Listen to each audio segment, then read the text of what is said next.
Yeah, and after the first session, I was talking to our director, Charlie Adler, and I said, it feels good to put this old diaper back on.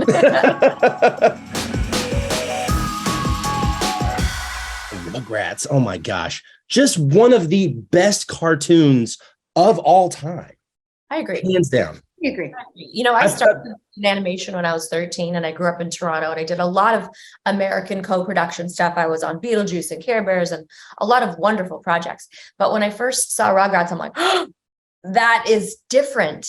That is really special. That is like this incredible show that has its own unique animation style, which they've taken to the next level in this new CG version.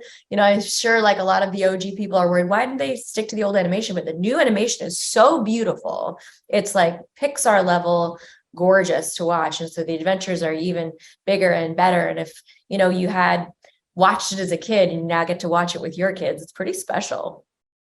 That is absolutely correct. I did watch it as a kid. My brother and I watched our parents watched with us, and now I get to watch with my kids. And they were very excited. Like I told them that I was, my kids don't usually get excited about when I do interviews. Like for the most part, they don't know any of it. Like they don't care. And I told them that I was going to be talking to you two, and they were like, you both made me very cool today. Get it. 𝐒𝐏, what has been kind of the response that you've seen from fans and audiences over the course of this, reboot? Because we're starting season 2 on April 14th, Friday.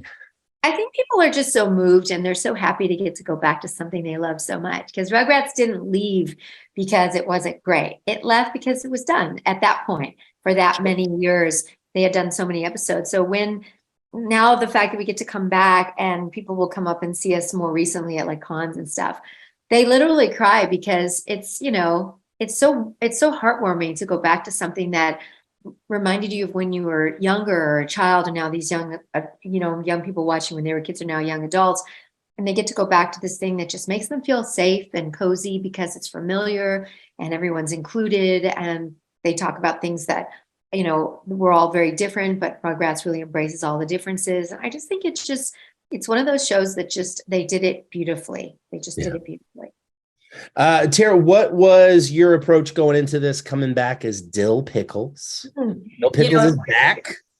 Dilly's back. It's like riding a bike, it's like no time has passed. I was at my first session, and all of Baby Dill's lines are in the stage directions, right? He grabs Tommy's toy, he pulls Angelica's hair, he's pooping, he's crying. All things babies do. Babbling, gurgling. Yeah, and after the first session, I was talking to our director, Charlie Adler, and I said, it feels good to put this old diaper back on. That's exciting. I know that the animation, you guys were talking about the animation thing, and I know that was a bit of a controversial thing for some people, but I really agree with you, Tara. Like the visuals are amazing, and you can't do the same thing, the same old all the time. You know what I mean? Now, most animation for young kids is CG, and the kids, that's what they're used to and they're drawn to, right? When we were kids, it was all the old style animation, and there was old cell animation, and the times have changed dramatically.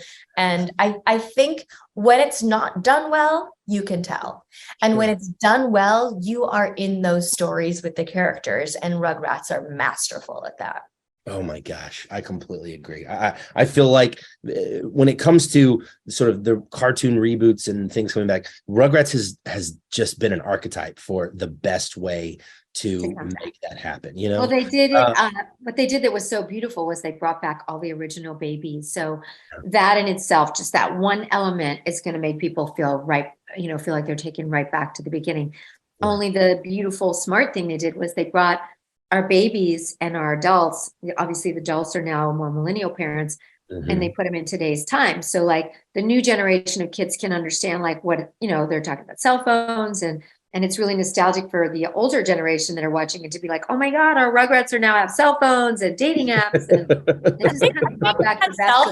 I think they had cell phones before, but like now they're on Zoom.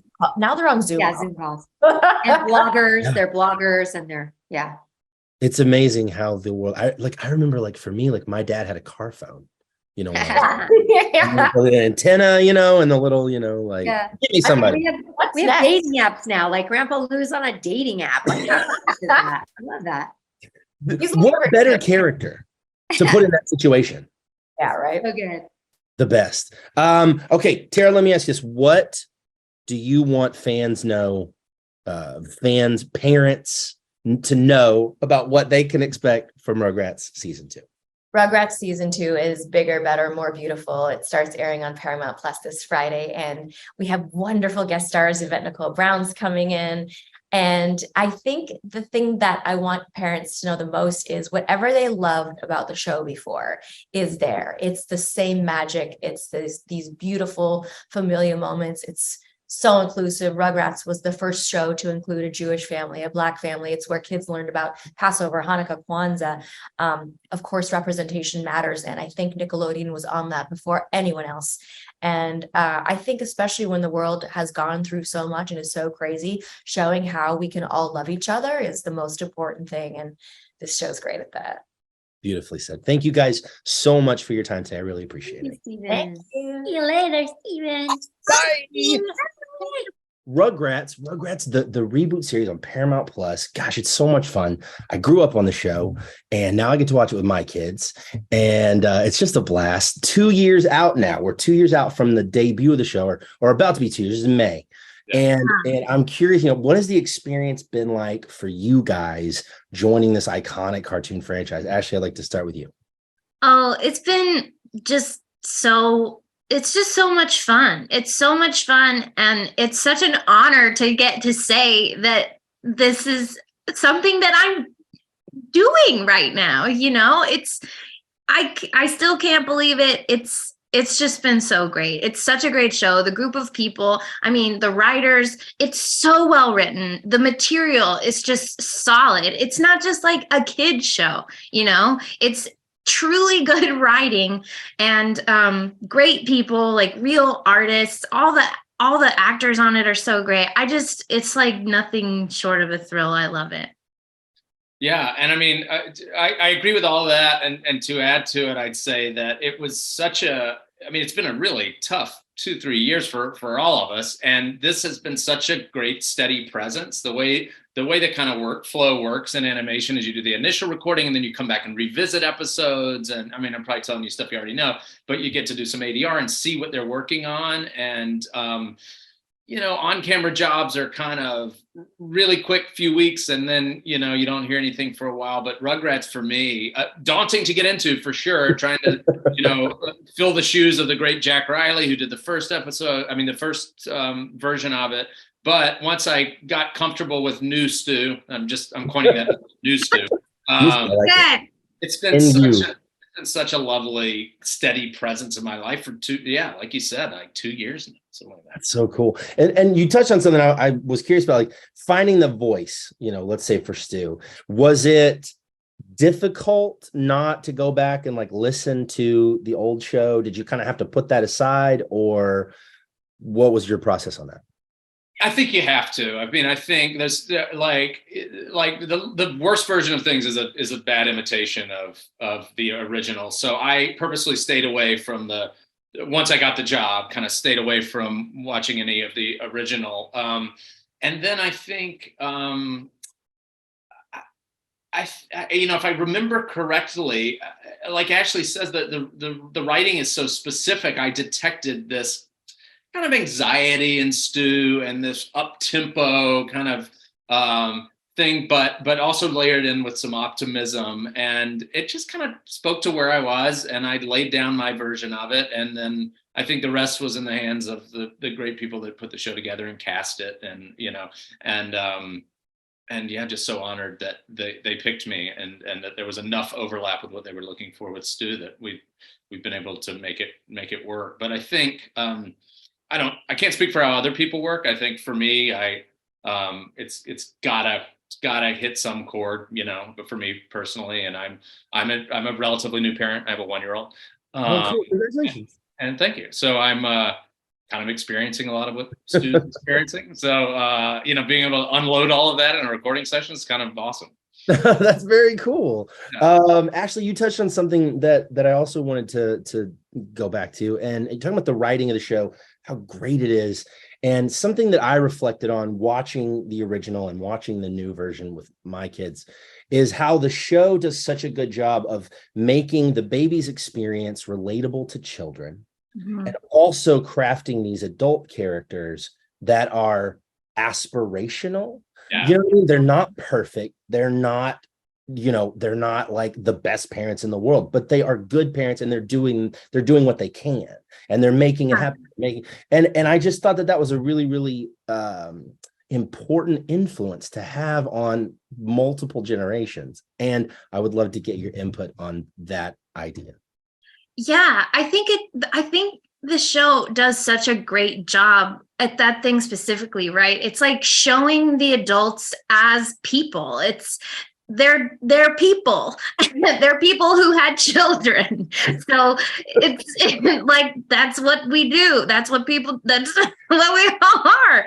And so they're not getting it right. And you don't always know what to do. And there are like major anxieties and and then also what I think I see in 𝐷𝐷𝐷 so much, and what's a recurring theme, is she's a very creative person herself, and is always trying to find the time for herself to fuel her own creative life, and she doesn't always know how to do it, and it's hard to balance, and mistakes are made, and I just think that that's so good to see on a show like this. It's like, does anybody really know what they're doing, really, ever? I mean, not just parenting, I'm just like wondering ever for myself.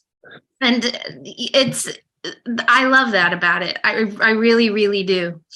Yeah, I think it's so refreshing. I mean, the flaws are the key to the whole thing, I think, because you tune in and you see that these are flawed characters, and then you pay attention. I think when something is cloyingly sweet, you're like, that doesn't look anything like the world that I live in. And so I can't relate, and thus, what am I going to get out of this? Whereas these people are just such lovable messes, and you're right, their hearts are in the right place. We should all aspire to the kind of family and community values that they aspire to. But man, do I love playing up this kind of screwed up corners of them. Yeah, it's so fun. It is. It's tons of fun. It's tons of fun to watch, and I'm super excited about season 2, which is coming this Friday, April the 14th. I know.